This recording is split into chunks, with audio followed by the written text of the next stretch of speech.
todos los asistentes, pues conforme van llegando los participantes, empezamos el tercer día de las jornadas justamente denominadas Justicia Penal en Ecuador. El día de hoy tenemos y agradecemos la presencia del estimado abogado Vinicio Jacome y el doctor Augusto Segura, quienes pues el día de hoy nos compartirán justamente el cúmulo de experiencias. Haré a continuación lectura de la hoja de vida de cada uno de nuestros expositores. El abogado Vinicio Jacome, quien es exdirector de Cedulación, perito forense en criminalística con especialidad en identificación humana, es expositor del Colegio de Peritos Profesionales de Pichincha, catedrático en la materia de criminalística de la Universidad Central del Ecuador, Pontificia Católica de Quito, Universidad Nacional del Chimborazo, del Estatal de Cuenca, de la Universidad de Guayaquil y de la Universidad San Gregorio de Puerto Rico. Además, es jefe operativo de identificación humana en los Estados Unidos y también ha desempeñado dichas labores en Caracas, Venezuela. Expositor de seguridad documental de la Embajada Americana y actualmente es presidente de la empresa CONCAPRI de la ciudad de Quito. Nuestro segundo expositor, esto hago referencia en razón de que pues va a ser justamente la exposición dinámica en el hecho del continuismo de la conferencia, es el doctor Augusto Segura, quien es catedrático en Derecho Procesal de la Universidad Central del Ecuador y de la Universidad Internacional de Quito. Es conferencista en criminología y criminología, así como también en mediación y arbitraje. Expositor del Colegio de Peritos de Pichincha, como también de las Universidades Católica de Quito, UNACH de Chimborazo, Universidad Central y San Gregorio de Puerto Rico. Actualmente también desempeña las funciones de gerente general de la empresa CONCAPRI de la ciudad de Quito. Nosotros pedimos justamente a los asistentes un fuerte aplauso para nuestros invitados.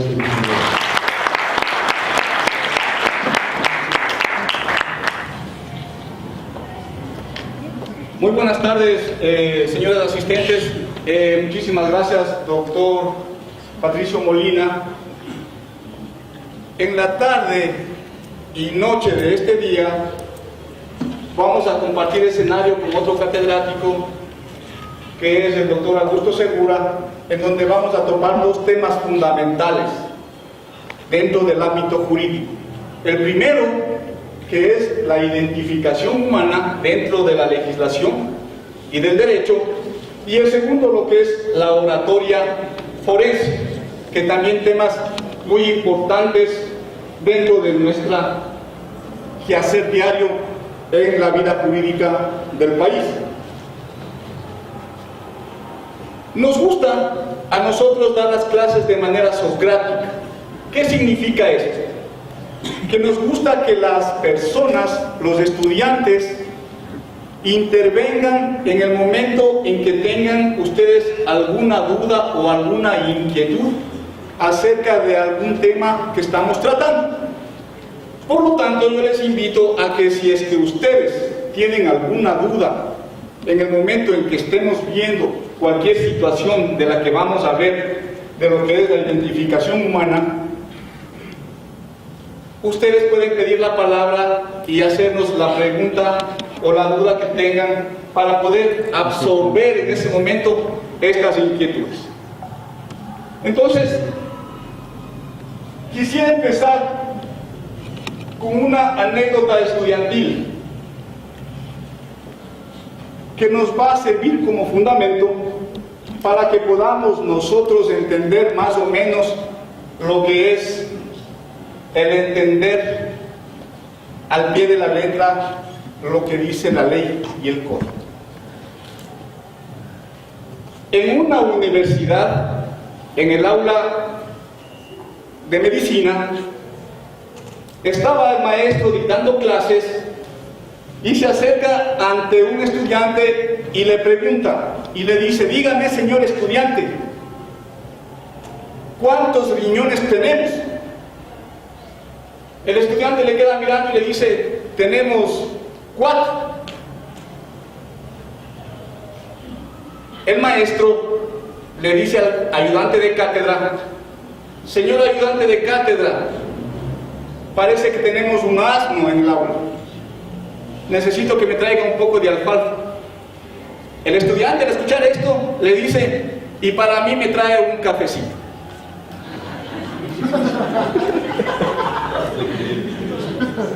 El estudiante furioso, el profesor furioso ante esta situación, le manda sacando al estudiante por el comportamiento. Tomemos en cuenta que hay catedráticos que piensan que tienen la razón en lo que dicen, cuando el régimen y la enseñanza socrática es que tanto sabe el estudiante cuanto el maestro. El maestro lo único que hace es únicamente transmitir los pocos conocimientos que muchos de ustedes ya pueden tener, y es transmitir esos conocimientos. El alumno que le respondió esto al profesor se llamaba Aparicio Torelli, conocido como el Barón de Itararé. Después de que terminó la clase, el alumno le esperó al profesor afuera del aula y le preguntó y le dijo: señor profesor, usted me hizo una pregunta en el aula, y la pregunta que me hizo es: ¿cuántos riñones tenemos? Usted me habló en plural, señor profesor. Y yo le respondí que teníamos 4, 2 suyos y 2 míos. Así que espero que disfrute del alfalfa. Y se murió. La vida exige mucho más comprensión que el verdadero conocimiento en sí. ¿Y por qué hago esta anécdota estudiantil y la llevo siempre a los estudiantes? Porque nosotros en el campo del derecho, como establece el derecho público, como el concepto básico que dice el derecho público, dice que en el derecho público se hace únicamente lo que está escrito. Literalmente el estudiante interpretó bien lo que dijo al maestro y le respondió lo que tenía que responder. De este sencillo concepto jurídico parte de lo que nosotros conocemos como el silogismo jurídico. Muchos de ustedes, la mayoría está en el ámbito del derecho, saben lo que es un silogismo jurídico, que es una forma de razonamiento deductivo, lógico y que consta de 2 preposiciones o premisas: premisa mayor, premisa menor y una conclusión. Es decir, entender al pie de la letra lo que dice la ley de manera taxativa. Como les decía, estas premisas son la premisa mayor, premisa menor y la conclusión. Para entenderlo mejor, he sacado como ejemplo lo que dice el artículo 144 del COIP, que establece y dice: la persona que mate a otra será sancionada con una pena privativa de libertad de 10 a 13 años. Esa es la premisa mayor.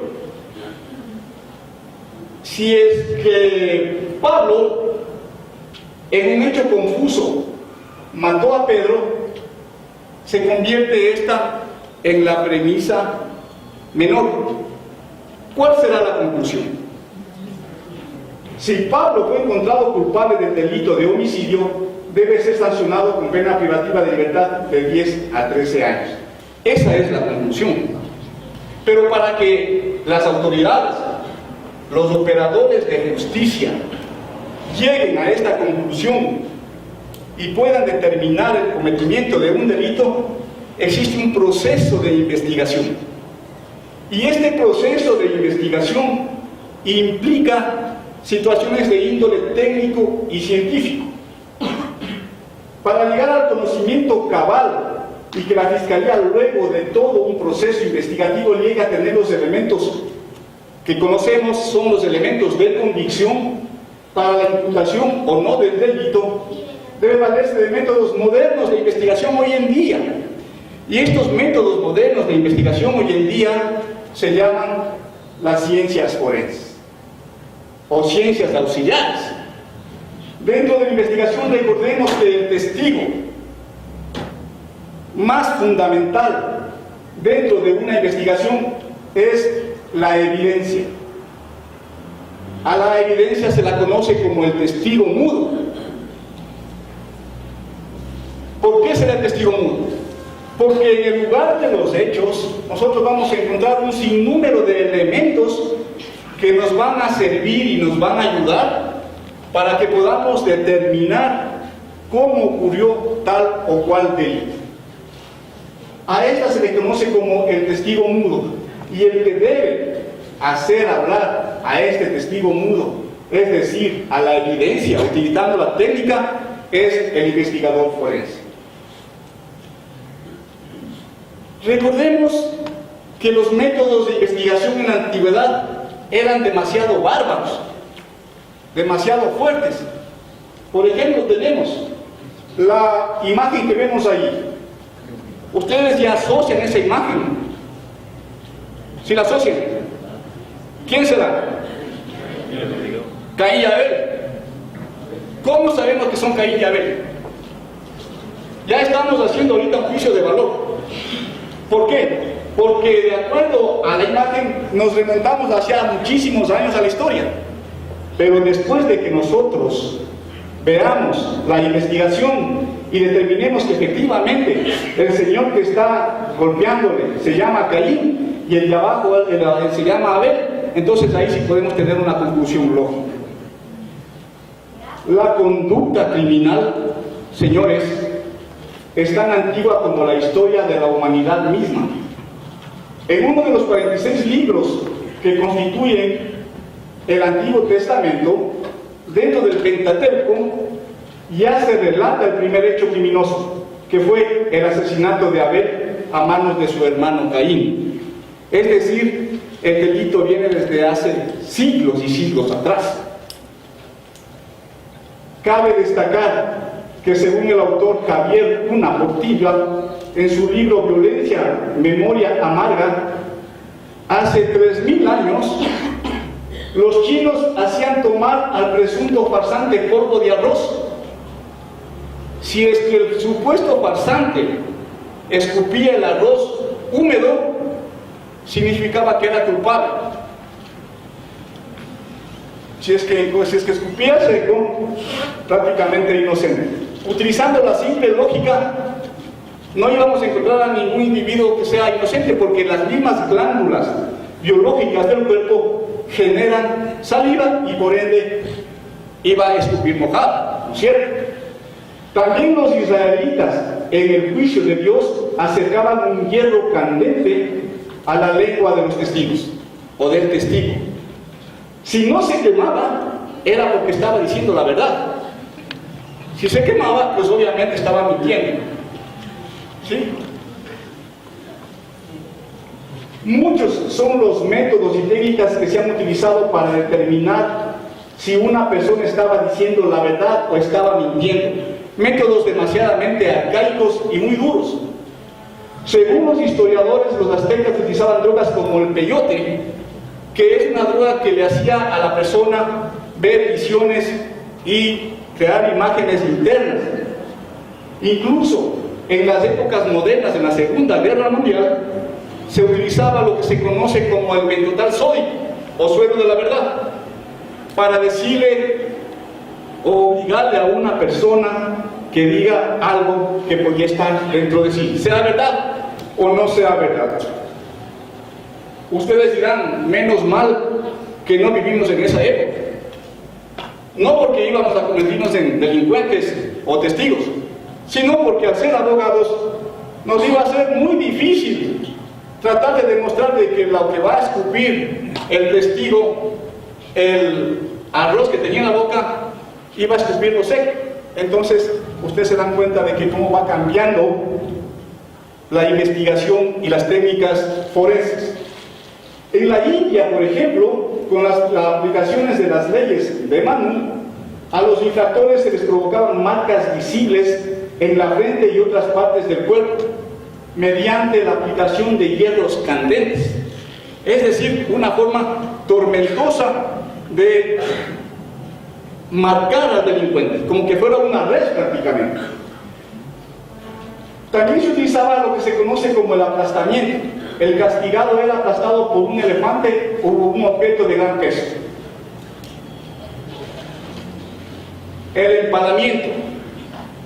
A las mujeres que se les acusaba de adulterio o cuando habían casos de homosexualismo, el supuesto criminal era penetrado por el recto o la vagina hasta la boca por una estaca.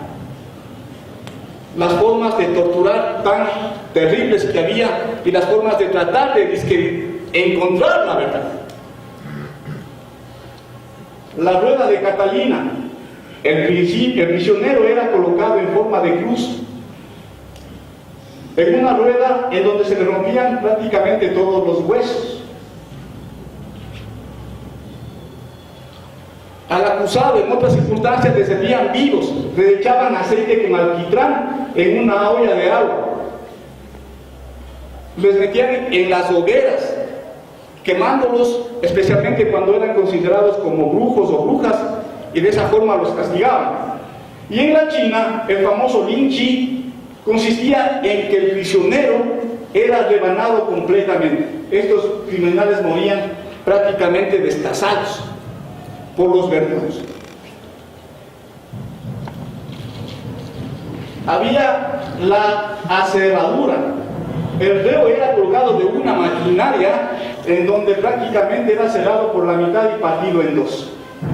Las formas crueles de tortura en donde la investigación llegaba a ser prácticamente fatal. En la investigación moderna empezamos con elementos científico-técnicos ya acordes a nuestra época, en donde prácticamente países más desarrollados ya lo vienen utilizando desde hace muchos años atrás. Recordemos que nosotros estamos dando los primeros pasos, porque los peritos, lastimosamente en nuestro sistema, antes un perito en criminalística era un arquitecto, era un ingeniero. Ahora prácticamente ya se ha regulado, se ha cambiado esa situación. Y el perito tiene que estar acorde a la profesión. Si es que uno quiere ser perito en criminalística, tiene que ser un abogado, tiene que ser un médico, de acuerdo a la calificación a la que va a acceder. La criminalística fundamentalmente se ocupa de determinar en qué forma se cometió un delito o quién lo cometió. Hay que aclarar que utilizamos el término delito solo para fines de una más fácil comprensión, porque dentro de la criminalística debemos utilizar la palabra presunto hecho delituoso. ¿Por qué? Porque los investigadores, los peritos, son los que van a hacer todo un análisis dentro de una escena supuesta del delito. Esto es lo que estudia la criminalística. Mientras que la criminología, que va de la mano de la criminalística, pero que no es lo mismo, es la disciplina que se ocupa del estudio del fenómeno criminal en sí, con el fin de conocer sus causas y formas de manifestación. En virtud, según lo expresado, se trata fundamentalmente de la ciencia causa explicativa. Es decir, la criminología va a estudiar al individuo como tal. Recordemos que hay métodos que utilizan para llegar a descubrir la verdad, como por ejemplo el polígrafo. Se dice que el polígrafo no es una herramienta eficaz para determinar si es que una persona está o no diciendo la verdad, tomando en cuenta que lo que mide el polígrafo es únicamente las vibraciones, si una persona está nerviosa, si las palpitaciones del corazón, y obviamente una persona puede estar diciendo la verdad, pero la persona es nerviosa y el corazón y la presión va a estar acelerada. Recuerden que afrontar un proceso por el mero hecho de que la persona vaya solamente a testificar ya se convierte en un trauma molestoso para el individuo. La diferencia entre la criminología y la criminalística, vemos que, como ya dijimos, la criminalística estudia el cuándo, el cómo, el dónde y el quién. Eso estudia la criminalística. Mientras que la criminología estudia el por qué. Esas dos partes fundamentales de la ciencia nos van a permitir llegar a un conocimiento cabal cuando se realiza bien un procedimiento. Dentro de todo este cúmulo de materias que tienen las ciencias forenses, tenemos lo que es la identificación humana, que hoy por hoy está en auge.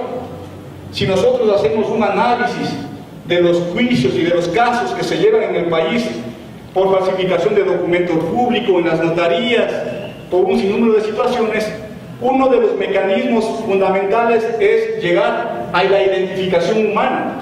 Pero la identificación humana, señores, también tiene su historia, y es muy importante que tengamos esos conocimientos. Lo que ustedes van a aprender el día de hoy o la tarde de hoy va a ser prácticamente a tener dos conocimientos básicos: lo que es la identificación facial y lo que es la identificación dactilar, que prácticamente son métodos sencillos, pero que cuando se los aplica para hacer el examen pericial es ya un poco más avanzado. Por el tiempo, obviamente, vamos a ser bastante explícitos en la explicación que les voy a dar. Veamos lo que es el derecho a la identidad. A los albores, en los inicios de la humanidad, el lenguaje gestual o cultural fue la primera forma de comunicación con la evolución paulatina del ser humano, y necesitó para ello implementar y distinguirse y referirse entre sí y diferenciarse de los demás utilizando algo. Ese algo se llama el nombre. El nombre en esas épocas era tomado de la naturaleza. Por ejemplo, vemos que del hebreo Eva significa vida, David significa amado, Raquel significa dulce, etc. Así es como van haciendo los nombres de las personas, de los seres humanos, de los individuos. Pero a medida que las sociedades avanzaban, ya no solamente era necesario identificarse por el nombre, era necesario tener otro apelativo, y aparecen los apellidos. Los apellidos se crean principalmente de las fuentes de su origen, y las fuentes del origen de los apellidos eran las características del aspecto físico. En algunas ocasiones, por ejemplo, tenemos el apellido Delgado, Cano, Rubio, Moreno, etc. Del lugar de donde provenía la persona. Por ejemplo, del valle, una persona que vivía en el valle tomaba el nombre del valle. Montes, vivía en el monte. Del prado, vivía en un prado. Ríos, cerca de un río. Cuesta, en una cuesta. Y es así como surgen los famosos apellidos que hoy por hoy, que ya vamos a ver a qué grado de complejo ha llegado nuestra sociedad, es decir, mi apellido es del Valle. Es un señor que ha vivido en el Valle y que tomó ese apellido, y eso es todo. De la profesión: escudero. El escudero era el ayudante del caballero que le ponía la armadura, le llevaba la lanza, le llevaba el escudo. Él era el escudero. Pastor era el señor que cuidaba las ovejitas, ese es el pastor. Toma el nombre, pastor. Herrería, el herrero. Por su significado: Abad, que significa servidor, Abad Alá, servidor de Dios, etc. Y también por sus defectos. Por ejemplo, Platón, que significa ancho de espaldas. Es así como nacen los nombres y los apellidos.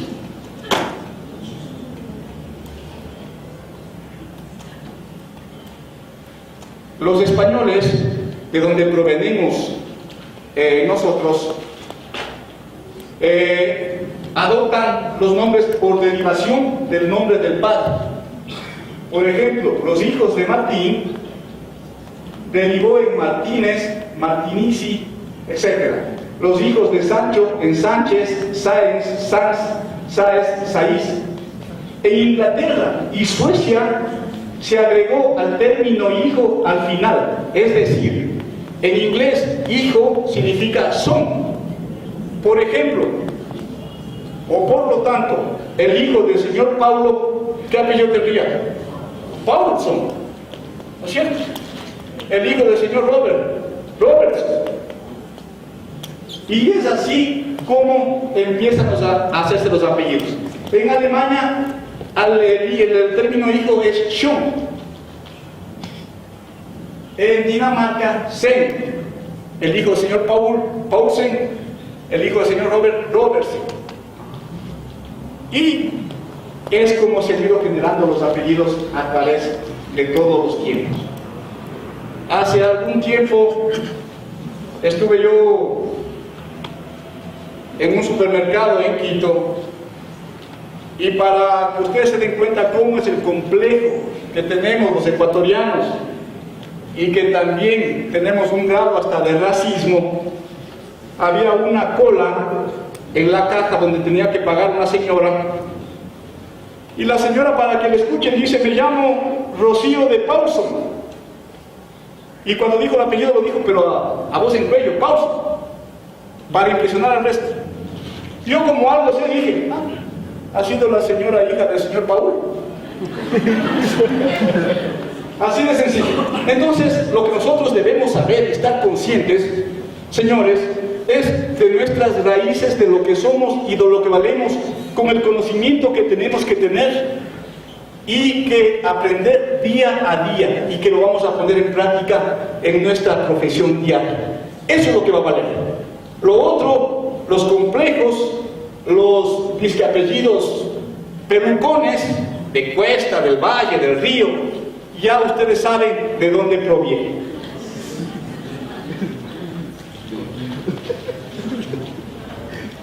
Al ser el derecho la ciencia que estudia y regula las acciones del hombre en sociedad, del hombre con el hombre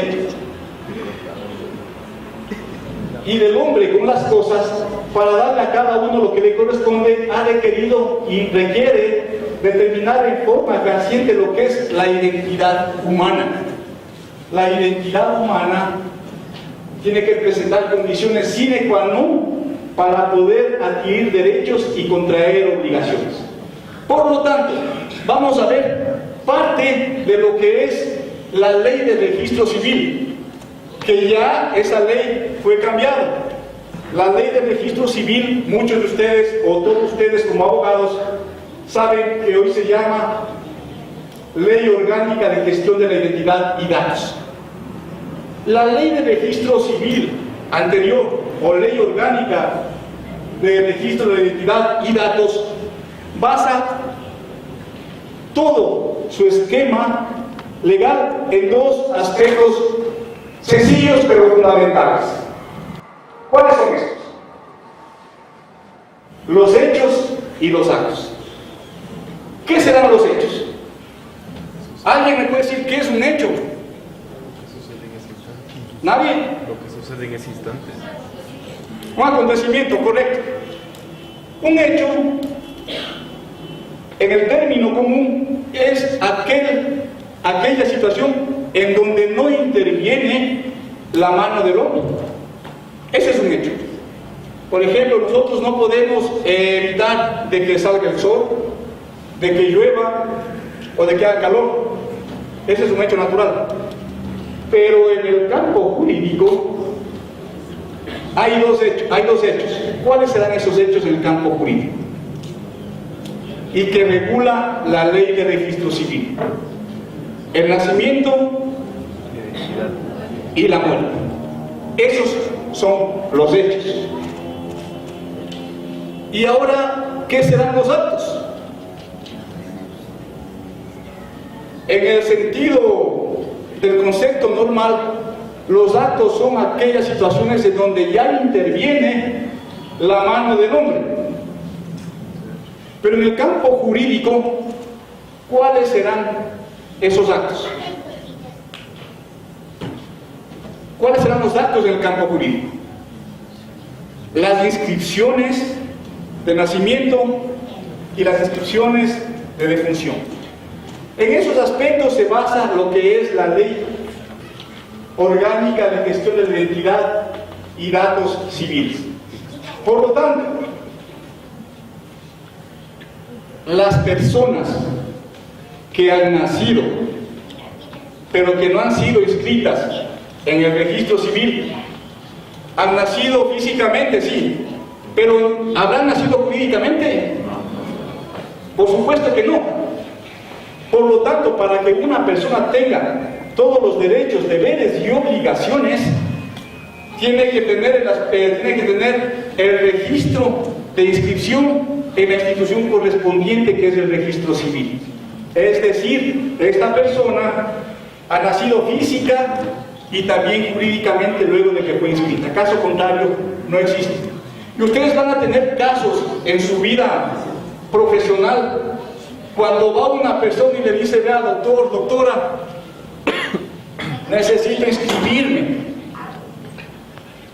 porque yo no tengo partida de nacimiento, y esa persona ya tiene más de 18 años. Obviamente tenemos que recurrir al COGEP y ver la acción que vamos a interponer para poder lograr que esa persona, por derecho constitucional y legal, sea inscrita como ecuatoriano. No como antes, solamente con 2 testigos, iban ante un notario que decían: el señor es ecuatoriano, y era inscrito como ecuatoriano, y resultaba que era peruano o colombiano. Ahora eso ya ha cambiado. Dentro de lo que es la identificación humana, tenemos lo que es la identificación facial. Y ustedes, cuando tengan que realizar algún tipo de investigación, recuerden que el abogado no solamente está sujeto a lo que es el conocimiento de la ley, que es fundamental, de vital importancia, la letra taxativa de la ley, pero la ley está ahí en los códigos. Para que ustedes puedan realizar una defensa correcta, tienen que realizar también una investigación correcta. Y aquellos que les gustan las ciencias forenses, siendo abogados, y dicen: a mí me gustaría ser perito, me gusta la investigación, me gusta la criminalística, lo único que nosotros tenemos que hacer es tener, primeramente, una buena calidad de observación y seguir las metodologías de investigación, que relativamente son sencillas, pero que requieren un tanto de esfuerzo para llegar a tener un conocimiento cabal y real de lo que estamos haciendo. Y una de las partes de la investigación y del reconocimiento tenemos lo que se llama la identificación facial. A medida que los documentos y los gobiernos elaboran métodos más seguros para la creación de documentos, también la delincuencia busca métodos y maneras para adulterar estos documentos. Por lo tanto, los investigadores también requieren de tener el conocimiento cabal para determinar si es que existe o no algún tipo, por ejemplo, de suplantación en algún documento público, por ejemplo, una cédula o un pasaporte. La mayoría de los rostros tienen 3 formas principales: forma ovalada, la forma redonda y la forma cuadrada. Esos son los 3 rostros que tiene prácticamente el ser humano. No cuando los enamorados están ahí, el enamorado dice: qué linda tu carita que tiene forma de corazoncito. Estos son los 3 rostros técnicamente científicos que tienen los seres humanos, ¿sí? Y si ustedes observan las líneas que parten del entrecejo, quiero que observen ustedes la línea que va desde la punta de la oreja hasta la otra punta de la otra oreja. y la línea que curva, que baja, mejor dicho, partiendo al rostro en dos hemisferios. Ese va a ser el principio básico de lo que es una investigación facial. Para esto vamos a dividir el rostro en áreas. La forma general, vamos a ver el tipo de orejas, vamos a hacer la línea que les decía que es muy importante, que lanza de oreja a oreja y que divide el rostro en dos mitades.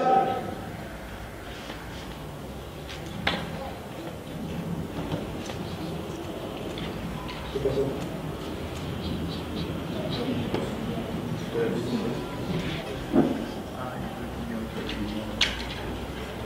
¿Sí?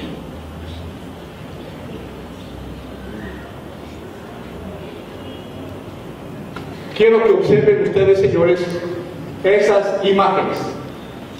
Se combinan muchos rasgos individuales, lo que hace que cada oreja sea singular. Vemos los rostros, veamos los ojos, veamos la forma de las orejas.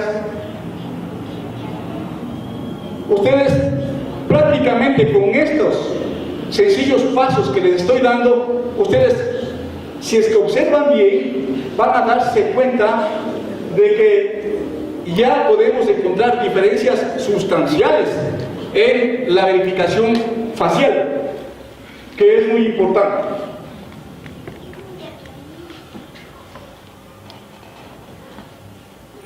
El examen de las orejas, al examinar la oreja se debe incluir tanto el punto de unión a la cara como las secciones individuales de la oreja externa. ¿Qué significa esto?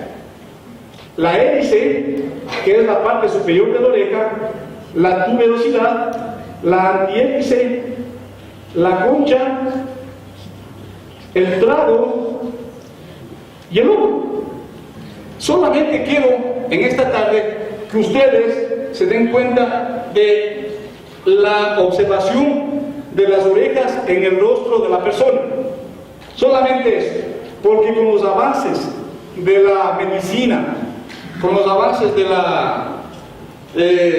las operaciones quirúrgicas y todas esas cosas, muchas veces hay transformaciones de rostros.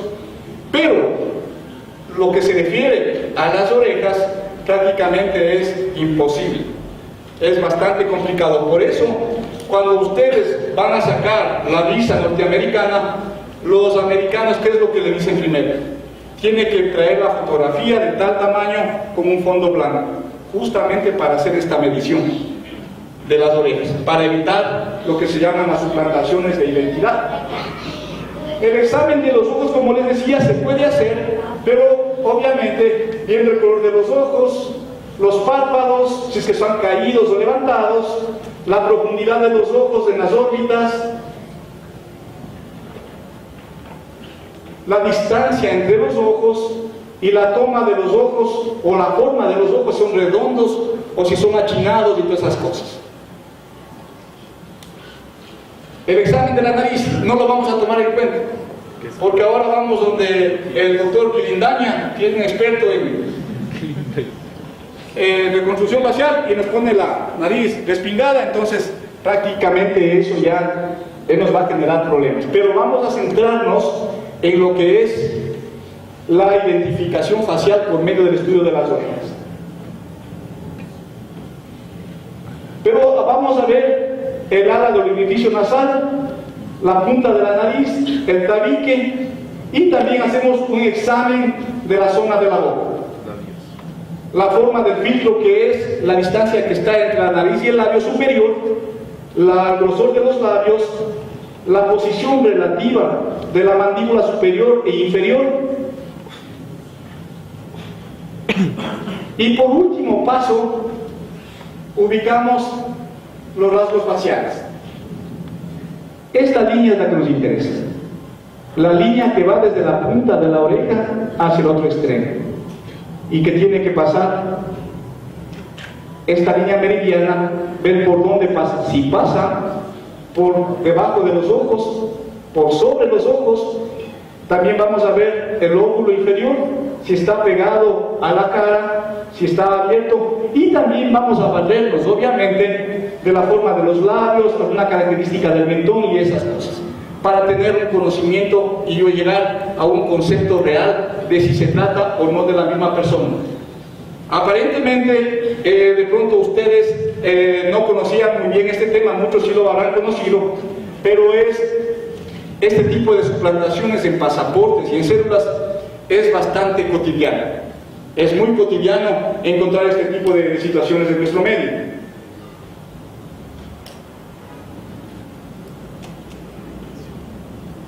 Quiero que observen ustedes esta imagen. Y solamente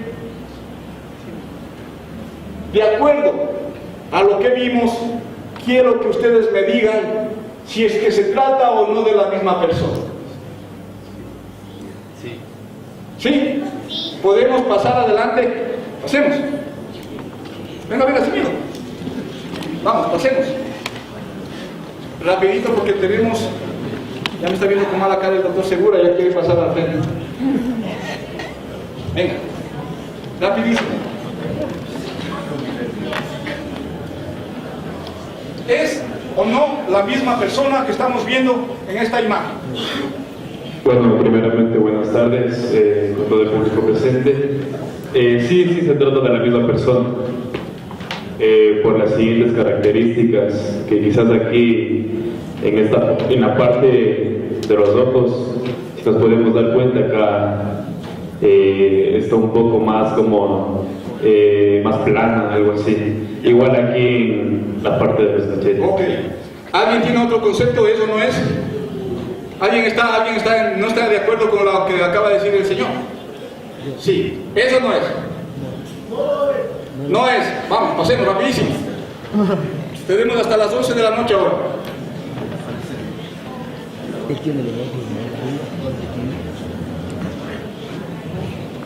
Buenas noches, doctor, y a todo el público presente.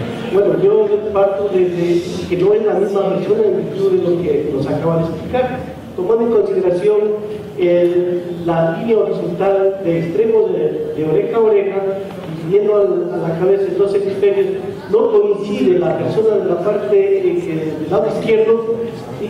No coincide, los ojos están sobre la línea que divide la cabeza. En cambio, la persona de la derecha, trazamos la línea mentalmente, vamos a darnos cuenta que está al mismo nivel las orejas con los ojos. Por lo tanto, no es la misma persona. Sí. es un impostor. Un aplauso. Veamos esto. Observen, por favor, y seamos Un nariz tortero de ahí. conceptos, ¿es o no es? No, ¿por qué? ¿En qué se basaron para determinar que no es? ¿El mentón? Es impostora.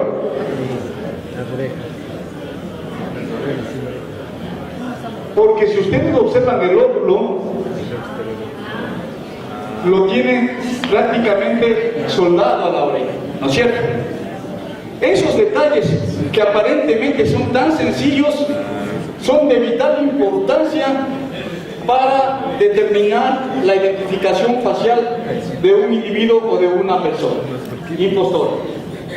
El Señor, quiero que observen bien la imagen de este señor. ¿Es o no es? Sí es por lo menos. ¿Sí es?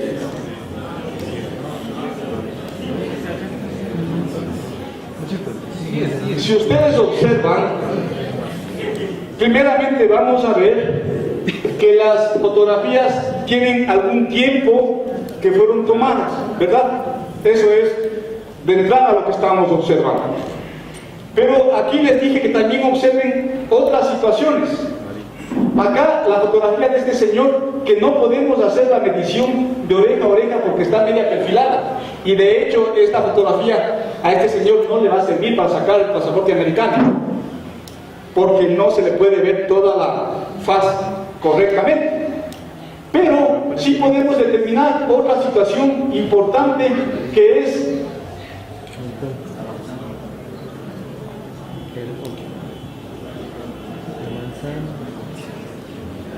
la manzana. Es la misma persona. Acá tenemos el mismo caso. Observemos esto. ¿Es o no es esta persona?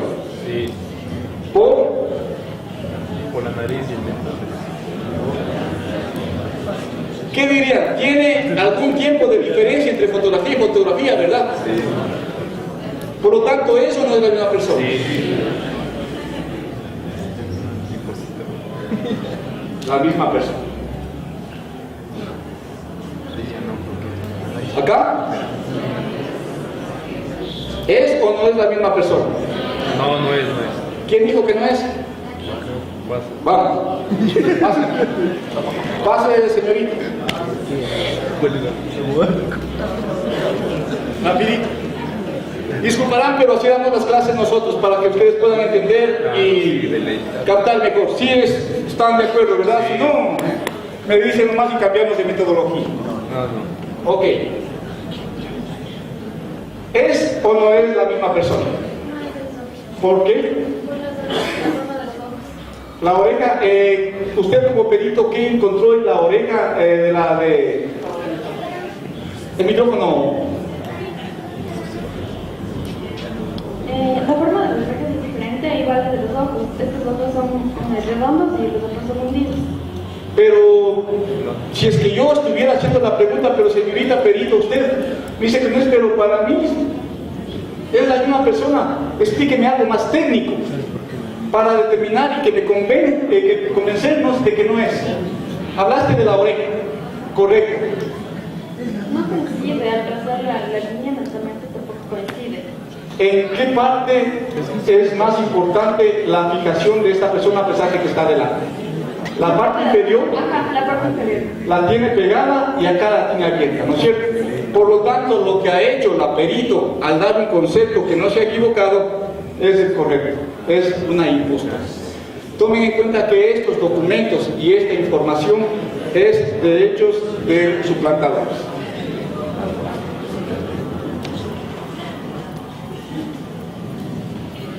Como les decía, existen algunos métodos de identificación. Tenemos la identificación facial que acabamos de ver. A grosso modo, tenemos la identificación antropométrica, que no es otra cosa que la medición del cuerpo de la persona, pero que por lo general ya no está tanto en uso, ya está saliendo de la parte de la investigación. Y tenemos lo que es la dactiloscopía. La dactiloscopía es la ciencia que estudia las huellas dactilares. Es decir, si ustedes sacan la cédula, van a ver que en la cédula hay una parte en donde dice INDAC, que se llama individual dactilar. Esa es una fórmula en donde una fórmula alfanumérica que va a reseñar su identificación dactiloscópica.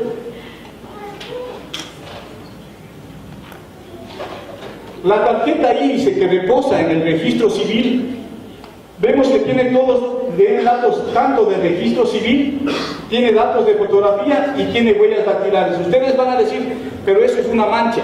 No.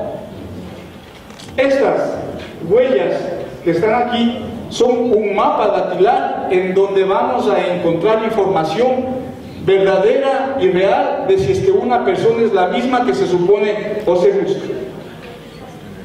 También tenemos lo que es la firma, que estudia la documentología, y lo que estamos viendo ahorita es la dactiloscopía. Son los diferentes tipos de tarjetas dactilares que reposan en el registro civil. Cuando ustedes vayan a tener que hacer algún trámite en el registro civil y solicitar algún documento, lo que les van a decir o van a requerir es sacar un documento como la tarjeta índice. Y hay algunas formas de tarjetas INS como la que estamos viendo, la tarjeta dactiloscópica, en donde constan la toma de los 10 dedos, que son mapas dactilares, y esta es la clasificación que va en la cédula. Esa es la tarjeta dactiloscópica. Y lo que está dando actualmente el registro civil son los certificados biométricos, es decir, que prácticamente tenemos lo que es tarjeta índice, fotografía y tarjeta dactilar, y que vamos a encontrar en un sinnúmero de procesos de los que llevemos nosotros. La dactiloscopía, para que sea considerada como una ciencia infalible de identificación, tiene que tener fundamentos tanto biológicos como fundamentos científicos. Y los fundamentos biológicos de la dactiloscopía es que las huellas dactilares se forman a partir del 4º al 6º mes de vida intrauterina y permanecen durante toda la vida del ser humano, y solamente se destruyen cuando la putrefacción del cadáver destruye la piel. Solamente ahí se destruyen las huellas dactilares. Salvo que en el transcurso de la vida de una persona, esta persona tenga una quemadura, un corte, una amputación, que ya son situaciones exógenas. Pero las crestas papilares que se forman en la falange de los dedos, esas no se destruyen ni se deforman nunca jamás. Y estas crestas papilares son los relieves epidérmicos que se forman por vasos sanguíneos y filetes nerviosos y poros, y las encontramos en la tercera falange de los dedos de las manos. Solamente ahí vamos a encontrar huellas dactilares, y se constituye en un método infalible de identificación. Aquí estamos observando un dedo, y las líneas que observamos aquí son los relieves epidérmicos o crestas papilares. Las líneas que están entre cresta y cresta se llaman surcos interpapilares. Esta huella es un dactilograma que ha sido levantado luego de que un dedo ha sido entintado y pasado a una superficie de papel. Por lo tanto, las líneas negras son las crestas papilares y las líneas blancas son los surcos interpapilares. A esto lo vamos a llamar técnicamente como dactilograma. Y los fundamentos científicos de la dactiloscopía son, como ya les manifesté, que son perennes porque se forman del 4º al 6º mes de vida intrauterina y solamente se destruyen cuando la putrefacción del cadáver destruya la piel. Son inmutables porque no van a cambiar ni en dirección, ni en sentido, ni en forma. Nunca van a cambiar. Y son de una variedad infinita. Es decir, vamos a encontrar un sinnúmero de huellas diferentes, a tal punto que ninguna persona en el mundo, ni siquiera los gemelos, tienen las mismas huellas o huellas iguales. Esa es lo que le da a la dactiloscopía la parte esencial de una identificación eficaz. Pero también encontramos lo que son las anomalías. Y las anomalías dentro de la dactiloscopía son las deformaciones que podemos encontrar en las manos de los individuos, y podemos encontrar, por ejemplo, lo que son las anquilosis, que en nuestro medio hay, es bastante avanzado, que encontramos en personas que sufren de artritis y otro tipo de enfermedades, en donde los dedos prácticamente se van deformando, y es bastante complejo tomarles huellas dactilares. Miren cómo se va anquilosando la piel de las personas de los dedos. Las amputaciones, cuando una persona, por producto de su trabajo, de cualquier situación, sufre la pérdida de algún dedo, ya tenemos que existe una amputación. Por lo tanto, en ese dedo ya no tendremos información dactilar.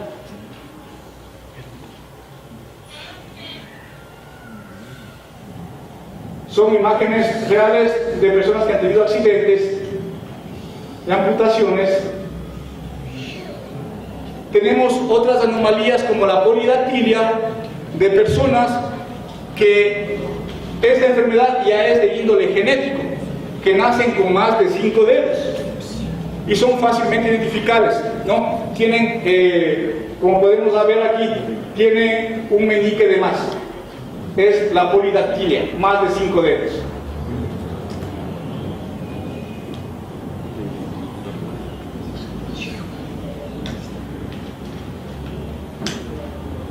Estas se llaman anomalías teratológicas. La sindactilia son dedos unidos por una membrana,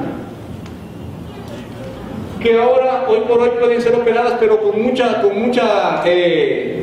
una técnica bastante especial, ya que los nervios que tiene la mano son bastante complicados. Entonces, esta se conoce como la sindactilia.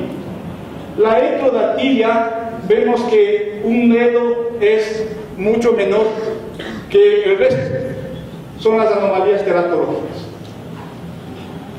Las alteraciones profesionales, por ejemplo, son las que tienen las personas que hacen trabajos utilizando elementos abrasivos, como los albañiles, los carpinteros que utilizan la cal, el cemento de contacto, van dañando la epidermis, incluso las amas de casa. Pero cuando dejan de utilizar esos elementos abrasivos, prácticamente la piel se vuelve a regenerar y se vuelve a formar la imagen dactilar. Miren el trabajo de esta persona. Obviamente se le ve que es un campesino que trabaja en el campo. La macrodactilia es cuando encontramos un dedo más grande, más grueso y grotesco que los demás dedos. Miren.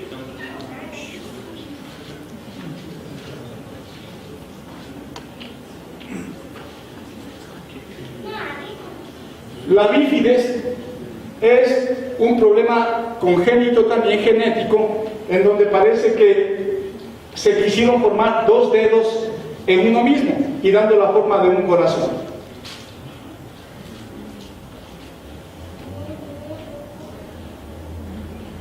El síndrome de Nagai.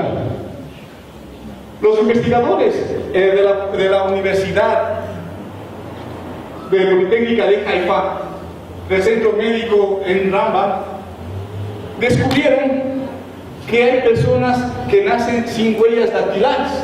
Y ya hemos visto que hay esos casos aquí en el Ecuador, especialmente en algunas personas de raza negra, o afroamericanos, o afrodescendientes, perdón. ¿Por qué? Porque en los estudios que hicieron, y cuyo estudio duró más de 20 años, encontraron que las personas que nacen sin huellas y cuyo síndrome se llama el síndrome de Nagai, se debe a un mal funcionamiento de una proteína conocida como el creatín 14. Este fallo de esta proteína del creatín 14 hace que las personas nazcan sin huellas dactilares. Por lo tanto, las crestas papilares sirven para que la piel pueda lubricarse y uno pueda abrir y cerrar la mano. Imagínense lo que es una persona que no tenga crestas papilares. Prácticamente estamos hablando de que la mano se convierte en un desierto árido y no existen ni poros ni crestas papilares. Tenemos otra enfermedad que es la focomelia. En la década de los 70, los Estados Unidos elaboró un medicamento para la mujer embarazada, para disminuir los estragos en la mujer embarazada. Este medicamento se llamaba la talidomida. Pero cuando la mujer americana embarazada empezó a tomar este medicamento de la talidomida, cuando daban a luz, los hijos nacían sin los 2 brazos. Esta enfermedad se llama la focomelia. Pero ustedes dirán, bueno, eso pasó en los años 70 y en Estados Unidos, ¿y a nosotros qué? Lo que ocurrió es que toda esa gran cantidad de medicamento de talidomida que elaboró Estados Unidos no destruyeron la medicación, sino que enviaron a los países en vías de desarrollo como ayuda para la mujer embarazada de los países del tercer mundo. Y las consecuencias las vemos hasta ahora, porque los niños nacen sin los dos brazos, producto del medicamento de la famosa talidomida.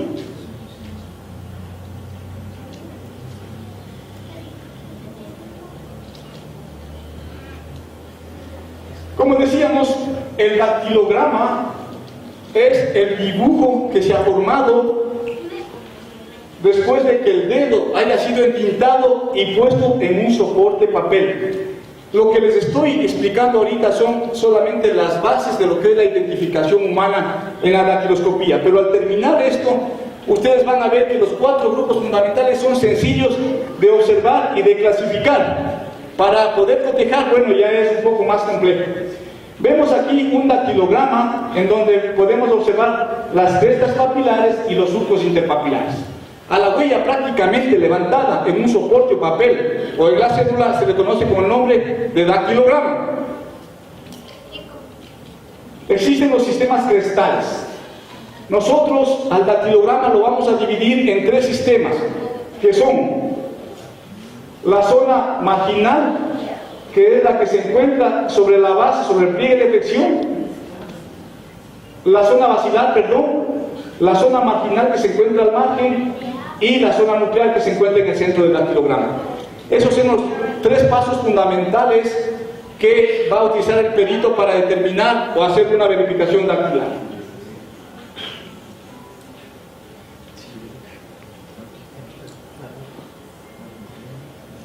Acá nosotros podemos ver zona basilar, zona marginal y zona nuclear. Pero quiero que ustedes observen la forma de las crestas.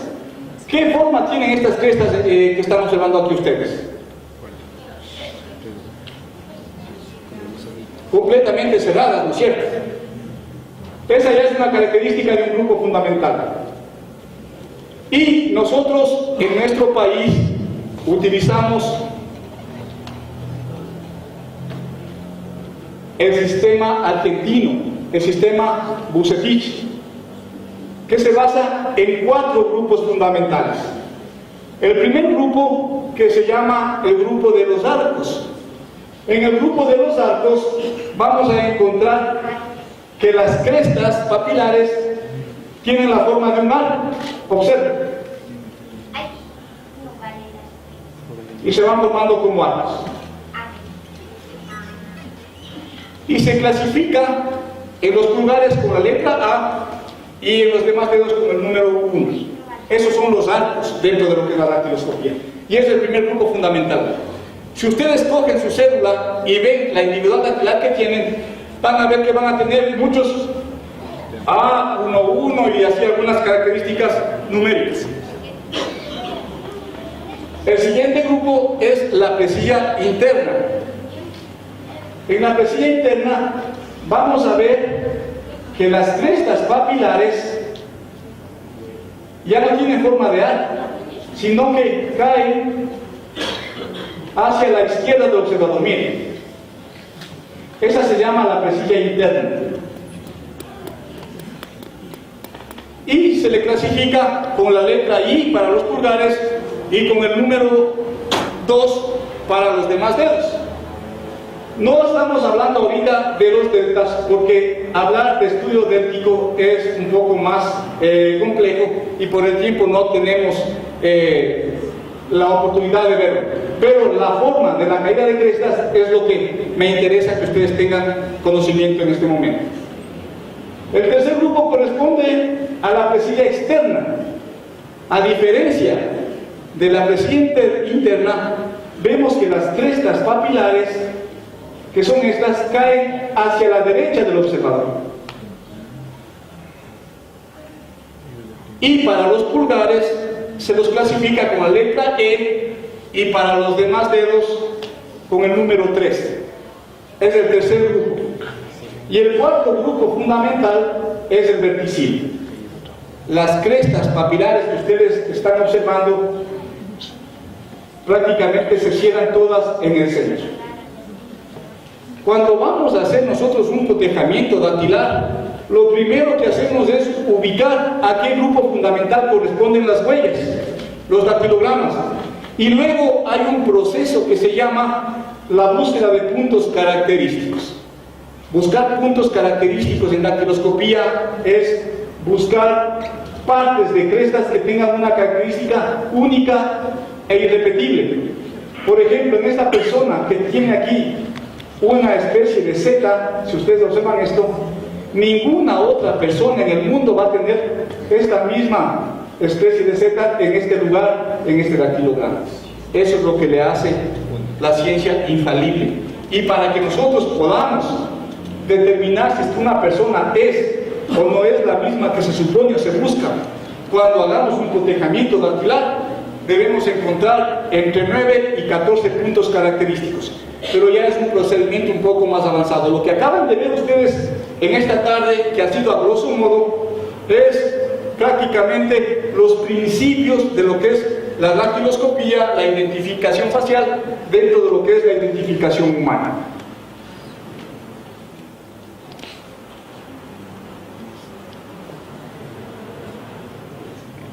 Se dice que el conocimiento bien adquirido es aquel que nunca se va a olvidar. Por eso la forma como ustedes tienen que aprender las cosas es de manera crítica. Dentro de lo que es la oratoria forense hay una parte que se llama la improvisación. Cuando ustedes están frente a un foro, por más preparados que se encuentren, siempre va a haber un momento de lapsus en donde no se puede de pronto hilvanar bien las ideas. Y cabe aquí hacer otra experiencia. Esta en cambio le pasó a Einstein. Resulta que Einstein estaba yendo con el chofer por la carretera y le dice, mira, dice, hoy tengo que dar una charla de física. Una charla de física a un grupo de científicos a los cuales ni siquiera los conozco. Y la verdad estoy bastante cansado, dice. Entonces el chofer le dice, si quiere yo le doy dando la conferencia. Entonces Einstein le dice, se ríe y le dice, ¿y tú qué sabes de física y de física nuclear? Entonces el chofer le dice, vea, de física yo no sé nada, pero le he escuchado a usted tantas veces dar la conferencia que ya me la sé de memoria. Entonces Einstein, como era un tipo eso lanzado, le dice, ya pues, tú vas a dar la conferencia como que fueras yo y yo me siento allá como que fuera tu chofer. Efectivamente, en la noche de la conferencia, el chofer de Einstein se pegó una conferencia magistral, excelente, media hora de aplausos. Pero cuando terminaron los aplausos, uno de los científicos levantó la mano y le hizo una pregunta capciosa. Entonces el chofer se quedó callado, se quedó pensando y lo que dijo fue lo siguiente: la pregunta que me acaba de hacer el colega es tan fácil de responder que creo que hasta mi chofer la puede contestar. Así que les presento a mi chofer que les va a dar oratoria por él. Muchísimas gracias.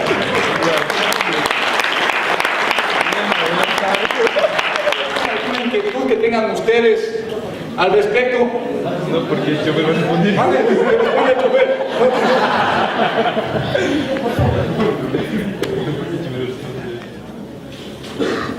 Buenas noches. Buenas noches, doctor. Mi pregunta es un poco más simple. En el sentido de que nosotros tenemos huellas dactilares, si nos referimos a la mano derecha, ¿por qué siempre cogemos la mano derecha y no la izquierda? Ya. Esa es una endoctrina. En doctrina siempre nosotros vamos a tomar el pulgar derecho como referencia de identificación humana, porque es una regla de la dactiloscopía a nivel mundial. En cualquier documento internacional ustedes van a encontrar siempre el pulgar derecho, porque sería imposible de que los países pongan su propio criterio, digan, ¿y ahora qué tipo de huella es? ustedes cuando encuentren un dactilograma en un documento siempre va a ser el pulgar derecho, salvo que la persona haya tenido una amputación, como les decía, va a existir el pulgar izquierdo, pero tiene que haber el salvamento o el salvado en el documento. Explicar que el dactilograma o la huella que consta en el documento corresponde a tal dedo.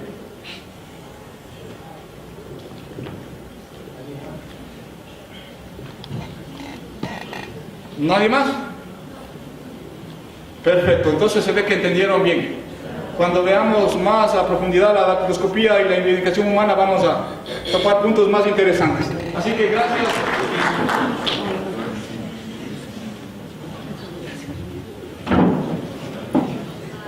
Señoritas, señoras y señores, en realidad es objeto de altísimo honor para mí al tener que dirigirme con esta conferencia que titula La Oratoria Forense. Esto obedece gracias a la bondad y gentileza del señor fiscal de la Tacunga, fiscal primero de la Tacunga, doctor Patricio Molina. Hago extensivo mi agradecimiento por esta cordial invitación y a la vez quiero participar con ustedes de igual manera aplicando el método mayéutico que quien me precedió la palabra, el doctor Vinicio Jácome, se ha permitido explicarles en qué consiste. No es otro que el de procurar un entendimiento y una comprensión mutua de mi persona frente a este respetable auditorio y participantes del evento. Les hago extensivo mi cordial bienvenida y vamos a empezar pues con el estudio de lo que es la oratoria forense.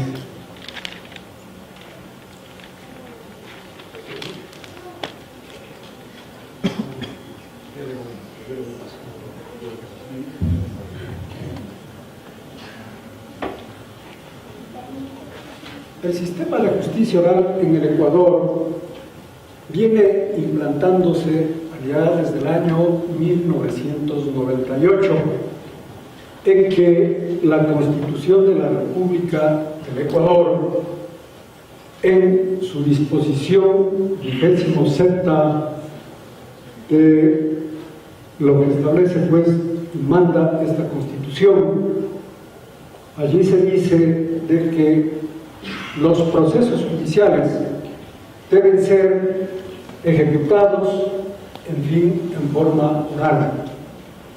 Este es un inicio para luego irse materializando y concretando un tanto más en la Constitución de Montecristi de 1988, en que también allí se establece y se determina la necesidad de ir mejorando la aplicación de la justicia en el Ecuador.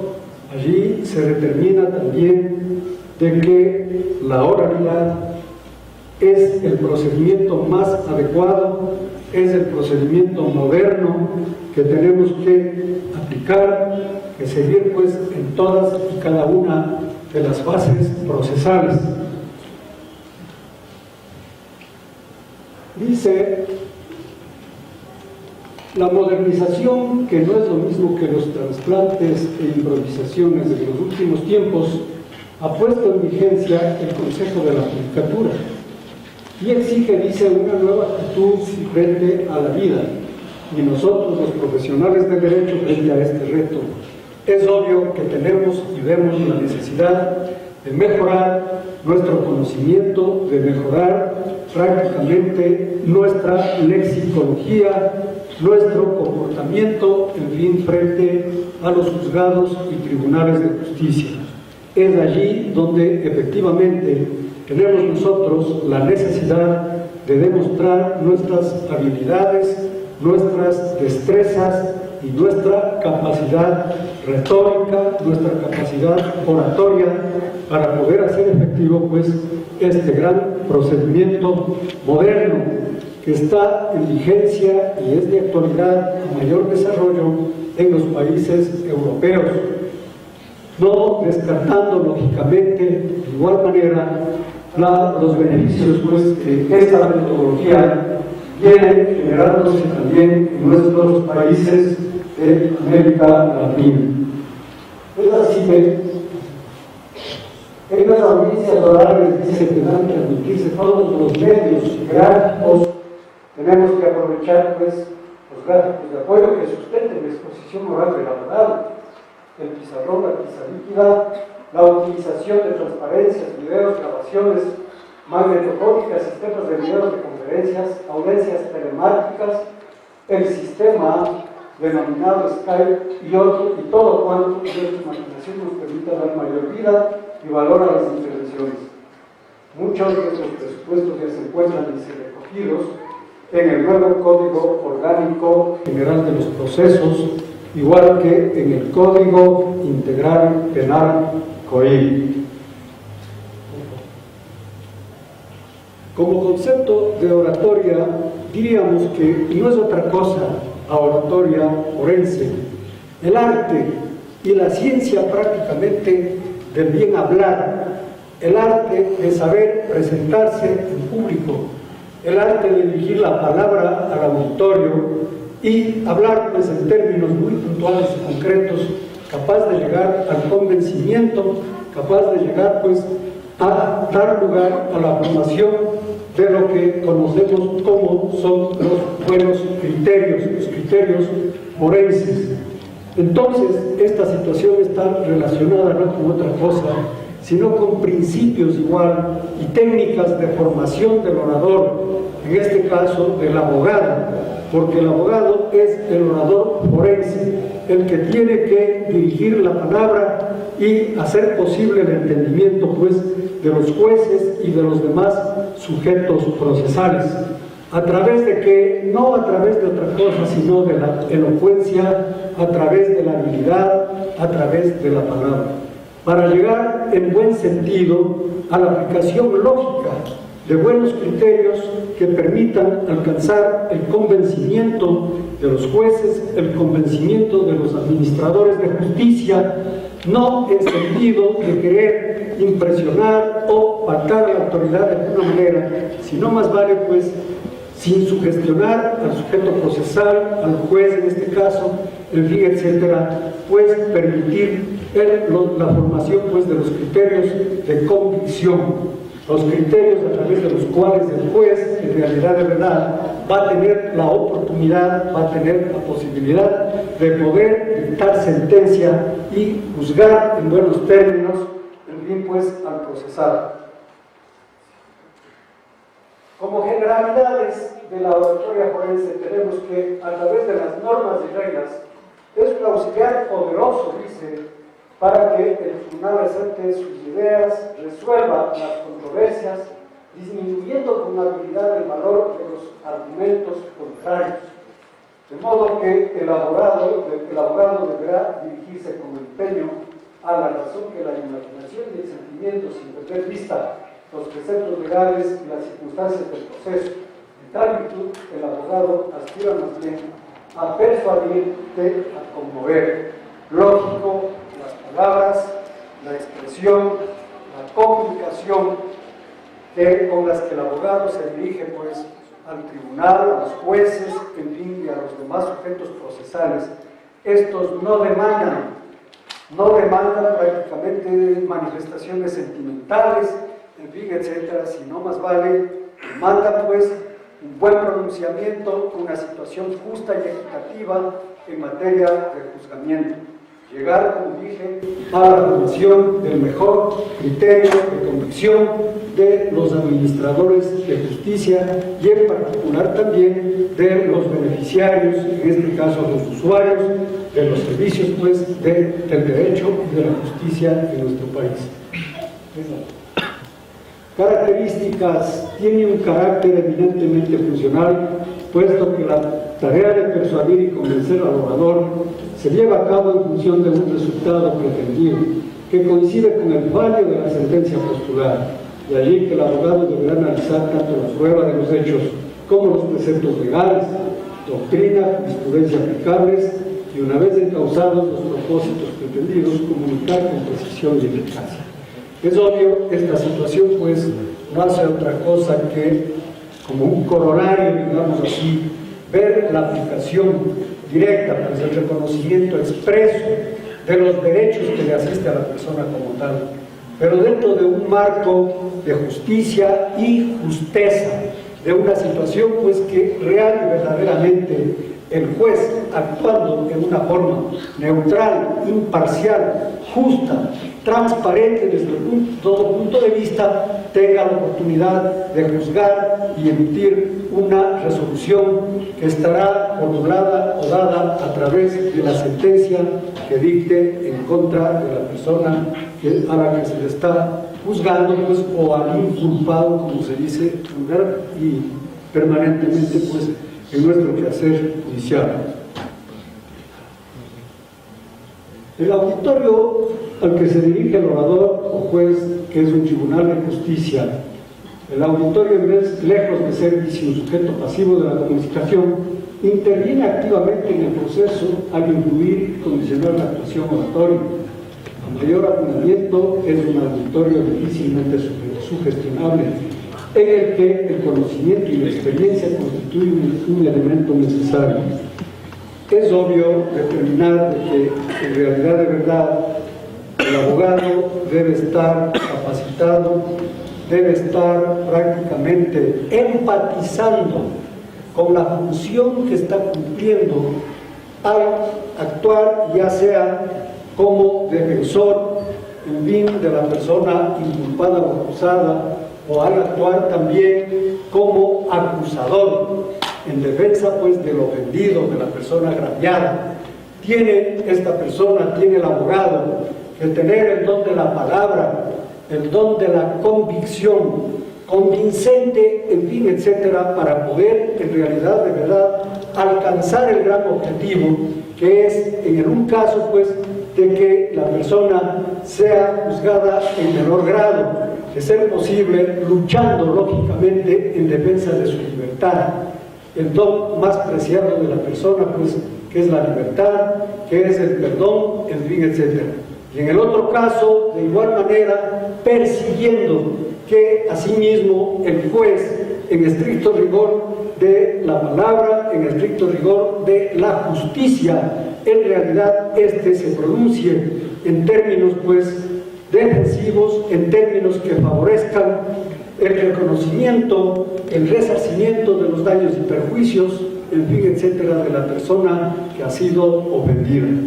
Entonces acá tenemos que tener una diferenciación muy clara entre lo que es el ofendido, el agraviado, la víctima, como se dice, y el actuar, asimismo, y la identificación perfecta, precisa, pues, de la persona inculpada, del hechor de los actos dañosos con los cuales ha perjudicado a la persona que está demandando el resarcimiento de sus daños y el reconocimiento de sus derechos.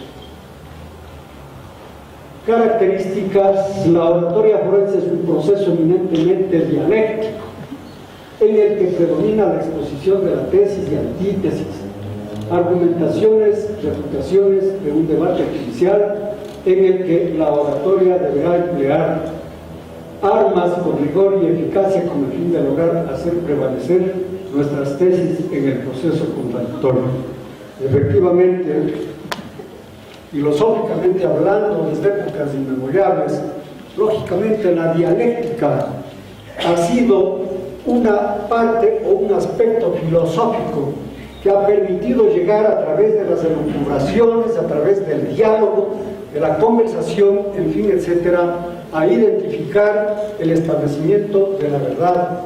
El diálogo o la dialéctica es la que ha permitido llegar al establecimiento de un razonamiento lógico, filosóficamente hablando.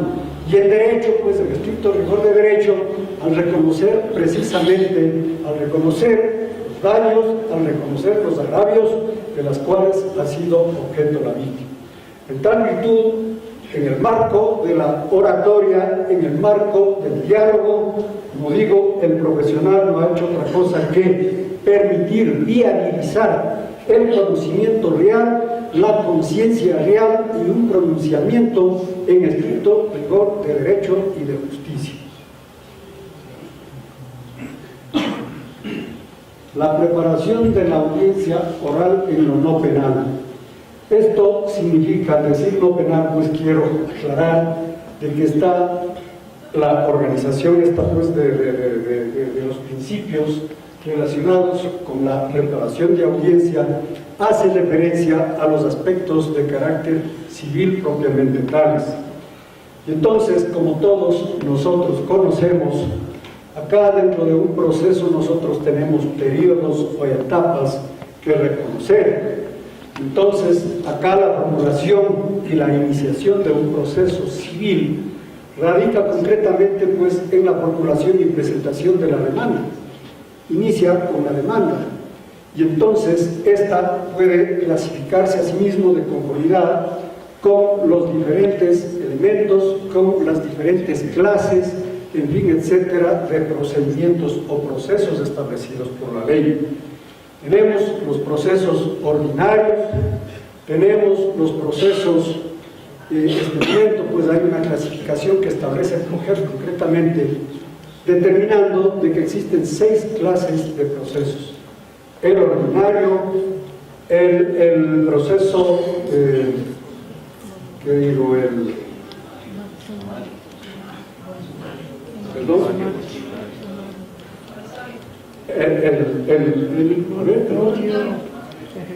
el proceso monitorio, que es un moderno sistema de proceso que asimismo aparece pues en la legislación ecuatoriana y en el marco del COGER, en fin, etcétera, y todas estas clases de procedimiento, característicos lógicamente de conformidad con la materia, en fin, etcétera, con la que vamos nosotros a juzgar, con la que vamos a defender, con la que vamos a plantear prácticamente el modelo a seguirse. Preparar, dice la audiencia, en el procedimiento ordinario se debe revisar lo actuado en la audiencia preliminar, especialmente las pruebas admitidas. Siempre es bueno revisar y estudiar nuevamente los datos de proposición, que son la demanda, la contestación a la demanda, la reconvención, la contestación a la misma, en caso de existir. Elaborar los formularios de interrogatorio y eventuales contrainterrogatorios a testigos y peritos. Elaborar el alegato de apertura. Efectivamente, pues todas estas normas no hacen otra cosa que establecer el procedimiento que tenemos que observar, que tenemos que cumplir, el cumplimiento prácticamente de nuestro deber, de nuestro compromiso como defensores, como abogados y como abogados forenses en particular. Aspectos importantes que lógicamente no pueden escapar: el conocimiento y la capacidad, la preparación conductual pues, y del actuar jurídico con el que tenemos que comportarnos y desenvolvernos nosotros ante el tribunal, ante el juez, en fin, y ante las instancias procesales que deben darse en los procesos civiles. También determina que hay la necesidad de elaborar el proyecto de alegato penal en base a las pruebas admitidas que serán actuadas. Este alegato solamente se definirá en cuanto a su contenido, una vez que se hayan actuado las pruebas de la audiencia. Es necesario mantener una reunión con el cliente, testigos y peritos, para refrescar los aspectos esenciales de la controversia. Averiguar y conocer cómo ha dirigido el juez la audiencia en casos anteriores. Son aspectos importantes que lógicamente tienen que ser observados y cumplidos a sí mismo. Al pie de la letra, allí las normas recomiendan prácticamente pues, el que tengamos que reunirnos antes de ir a una audiencia, tratar de reunirnos con el personal, primero con el ofendido, segundo con los testigos, tercero pues inclusive se dice con todos los sujetos procesales que están involucrados y que tienen que ver en el juicio. Esto con el afán no otro que de reafirmar las experiencias, reafirmar el conocimiento reafirmar las causas que han motivado el proceso civil. Entonces es necesario, como digo, apuntar y ejecutar, tratar de reunirse y conversar, dialogar, etcétera, con los sujetos pues relacionados con el proceso, a fin de poder preparar la acción que se va a adoptar o a desarrollar en oportunidad de la próxima audiencia.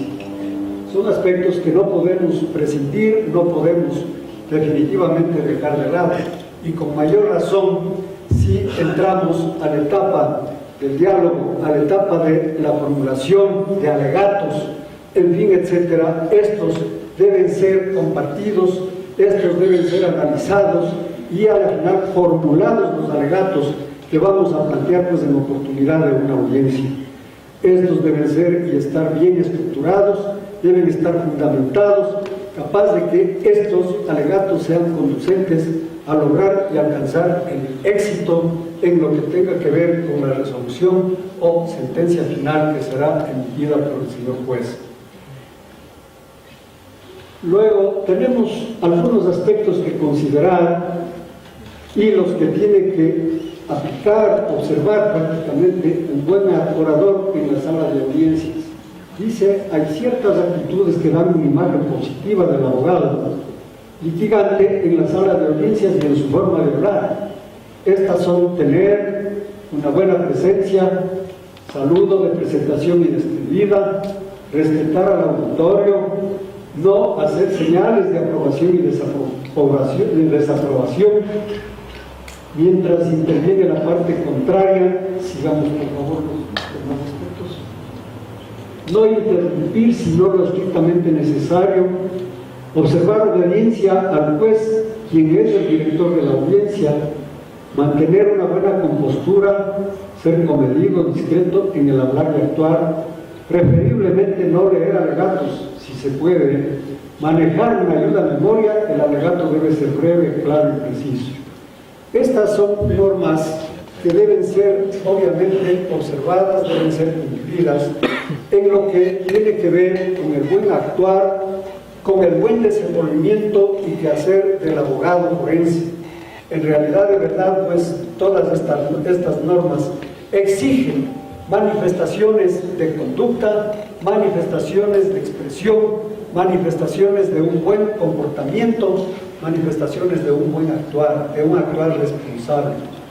Acá, como es lógico, yo añadiría además otros aspectos importantes que son los relacionados con la ética, que no es otra cosa que la generadora de la deontología jurídica del profesional, porque a más del conocimiento del derecho, a más del conocimiento legal, en fin, etcétera, que se va a esgrimir o argumentar en oportunidad de tal o cual defensa, lógicamente el actuar tiene que estar condicionado pues a ser una situación ética, una situación transparente, una situación seria y de alto grado de responsabilidad profesional. Entonces sí estamos nosotros garantizados, lógicamente, porque ese profesional está generándonos confianza, está inspirándonos prácticamente para poder llegar al convencimiento del juzgador en debida forma, capaz de que la sentencia, el resultado que logremos alcanzar, obedezca justamente al cumplimiento y a la observancia de todos estos principios o preceptos que son norma que debe ser observada y cumplida por el profesional del derecho que está ya como defensor o ya, como digo, pues como acusador. Son principios que tienen que ser cumplidos, observados, si queremos y necesitamos alcanzar, como digo, un buen resultado en la gestión procesal del juicio civil. Bueno, acá complementan también estas normas, pues dice hablar en un tono medio con convicción y con seguridad, no sobreactuar, ser natural, ser técnico en el interrogatorio y contrainterrogatorio, mantener una compostura adecuada, no ser confianzudo, no amedrentar, no intimidar, no cuchichar con colegas y el cliente mientras se desarrolla la audiencia, escuchar con atención y prudencia las intervenciones de los otros sujetos procesales. Son normas que complementan pues a lo anteriormente manifestado y, como digo, estas situaciones serán y de hecho son conducentes al éxito que queremos alcanzar, al éxito que queremos llegar. Seguidamente pasamos nosotros a la preparación de la audiencia oral en el proceso penal.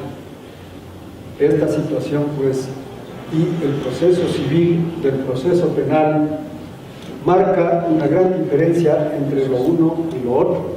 ¿Por qué? Porque las etapas procesales, siendo parecidas, no son las mismas.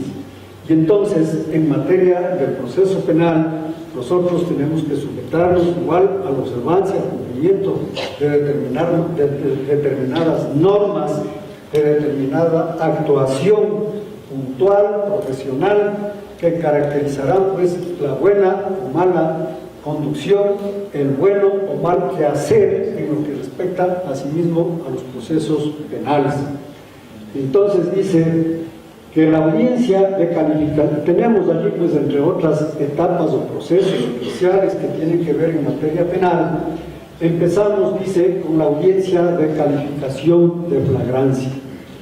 Esta situación, lógicamente, se observa y se tiene que cumplir en circunstancias en que el sujeto que ha sido quien ha cometido una infracción, un hecho dañoso, ha sido sorprendido, como se dice, con la mano en la masa y de hecho conducido a consideración, conducido a órdenes de la Fiscalía.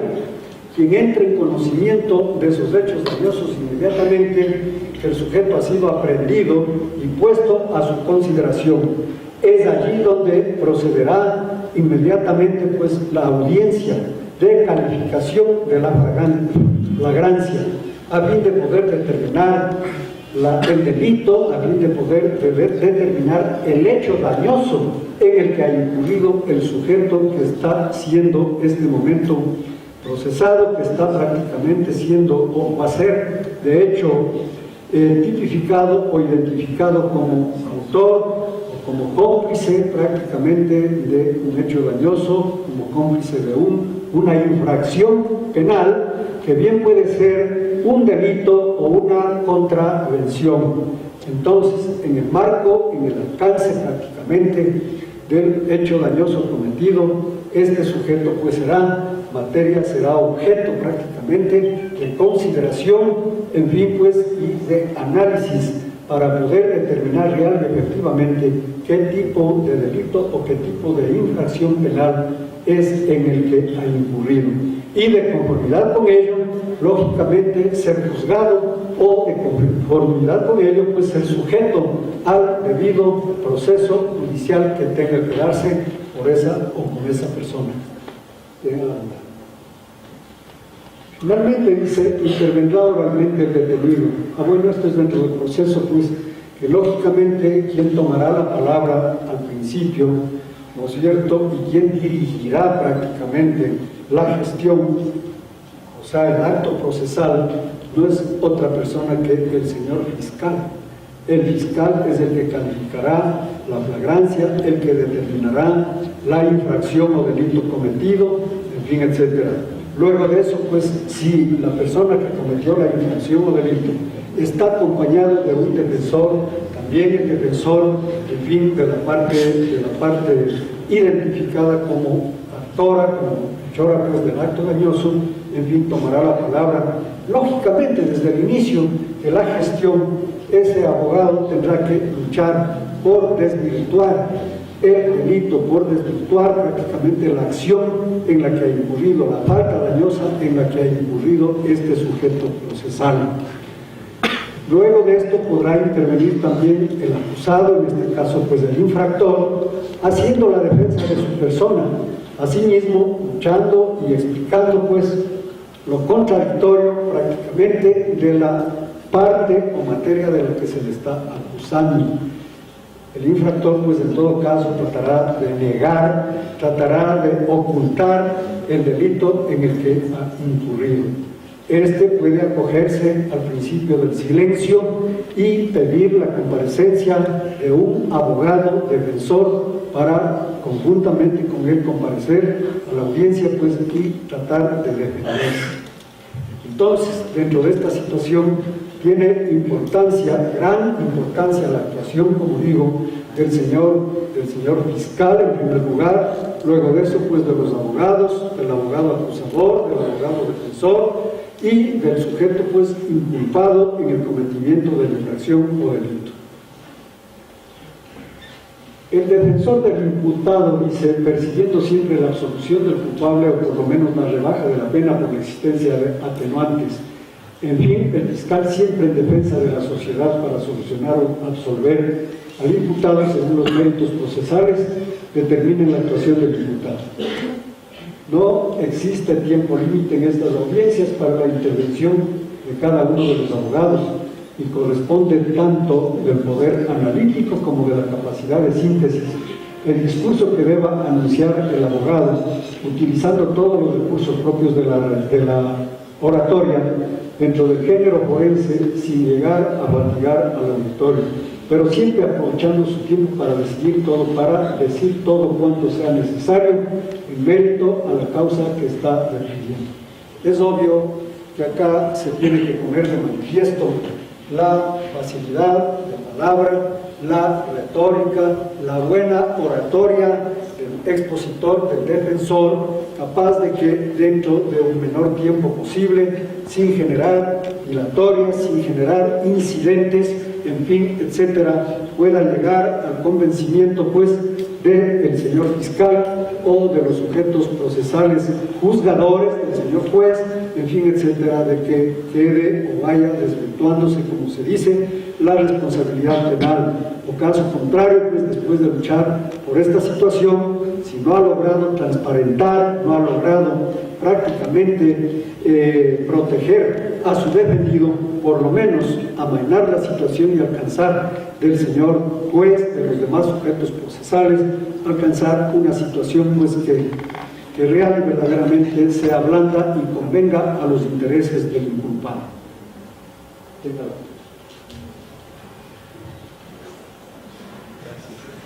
Bueno, gracias. A ver, no, un momentito. Sí voy a hacerme eco de esta situación, si bien se ha cortado la situación esta procesal, en realidad de verdad quiero hacer énfasis, como digo, y recomendar desde en términos oratorios, en términos forenses, en la situación contemporánea de este mundo globalizado también en el derecho, en fin, nos exige estudiar, nos exige formarnos, nos exige prácticamente ir perfeccionando nuestras manifestaciones retóricas, nuestras manifestaciones de oratoria forense, porque sólo así estaremos nosotros en capacidad de superar y efectivamente pues ubicarnos en el plano del derecho, en el plano de la ley, de la justicia, en fin, etcétera. Que prevalezca la justicia, que esté por sobre todo principio pues prácticamente esta metodología, este sistema moderno, nuevo prácticamente de juzgamiento, porque a diferencia del juzgamiento escrito, de los procedimientos escritos inquisitorios establecidos en épocas inmemoriales, pues ya pasadas, en este momento ya este procedimiento acusatorio moderno está fundamentado, está dado a través de la oratoria forense. El orador forense, pues, como se dijo antes, tiene que observar una buena conducta, un buen comportamiento, una buena ética, en fin, etcétera, manifestar estas situaciones en los términos más puntuales, en fin, etcétera, que exige prácticamente el sistema acusatorio en toda vigencia. Esto es la oralidad en los procesos civiles, penales y de cualquier otro orden. Gracias, señor.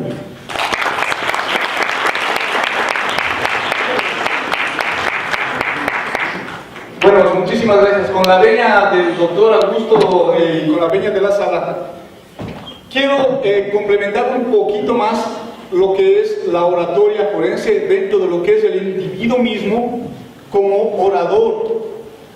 El ser humano como orador tiene que tener ciertos aspectos y ciertas características básicas, especialmente cuando es un orador forense. La diferencia entre un orador forense y una persona que está dando un discurso es enorme, tomando en cuenta que cuando estamos entre un grupo de amigos, cuando estamos entre un grupo familiar y tomamos la palabra, pues lo hacemos de una manera muchísimo más displicente. Metemos las manos en los bolsillos, estamos más relajados, pero cuando estamos frente a un tribunal, las cosas van a cambiar. Tomen en cuenta que los seres humanos somos gregarios. El término gregario es que así como las manadas de animales, como las hienas, atacan en manada, del mismo modo los seres humanos, cuando estamos sentados en un grupo, estamos protegidos unos entre otros. Por lo tanto, hace falta que alguien diga alguna cosa para que los demás le sigan. La diferencia grave radica en que uno de ustedes esté frente a un tribunal solo, presentando su teoría y exponiendo qué hacer en esos casos, cómo actuamos en esos casos. Cuando nosotros estamos caminando por una calle oscura y nuestro mismo cuerpo nos está dando una advertencia de que algo malo nos puede ocurrir, vemos que nuestro cuerpo empieza a generar lo que se llama la adrenalina. Esta adrenalina sirve para ponernos en alerta. La adrenalina va a los músculos, va a las piernas y nos prepara para dos cosas: para pelear o para escapar, porque estamos yendo en un callejón en donde no sabemos a qué nos vamos a enfrentar. Lo mismo ocurre a la persona que se va a enfrentar ante un tribunal, a un orador.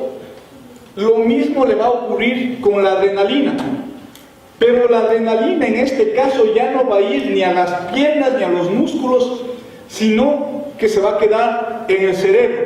¿Y por qué? Porque esta persona sabe que, si bien es cierto, no va a correr ningún peligro de agresión física, pero sí va a tener el peligro de quedar en uno de los elementos que más perjudican al individuo, que es hacer el ridículo. Nosotros hemos visto el procedimiento, como bien lo ha explicado el doctor Segura, el procedimiento dentro de lo que dice el COGEB, el COIB, la parte penal, pero lo que tenemos que tener en cuenta es cómo vamos a actuar nosotros ante el tribunal que nos va a interpelar en algún momento o nos va a estar observando nuestra actuación. Porque una cosa es estar sentados todos en grupo y otra cosa es estar frente a ustedes. Y cuando esa adrenalina que se encuentra en el cerebro del individuo no puede evaporarse o no puede distribuirse por el organismo, es lo que a muchas personas les coge lo que se llama el miedo escénico.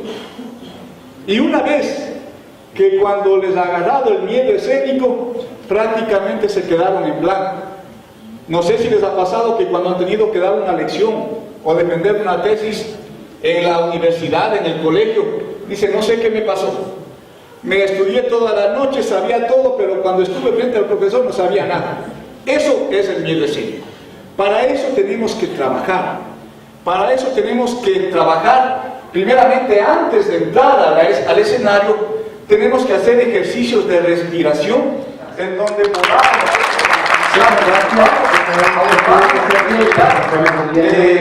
hasta cierto punto acerca de un árbol agitar para que esa tensión vaya bajando.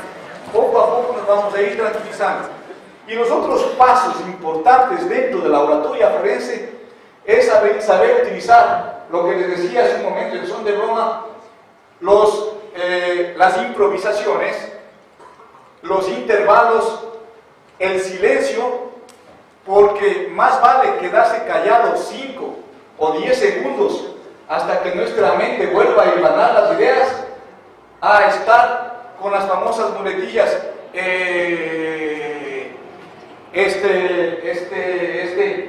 esa sensación que nosotros damos al tribunal va a hacer que perdamos credibilidad. Cuando el orador se encuentra frente a un tribunal o a un auditorio, ustedes van a juzgar qué tipo de orador es. Van a decir, este señor se expresa bien, maneja bien el escenario, no se queda estancado.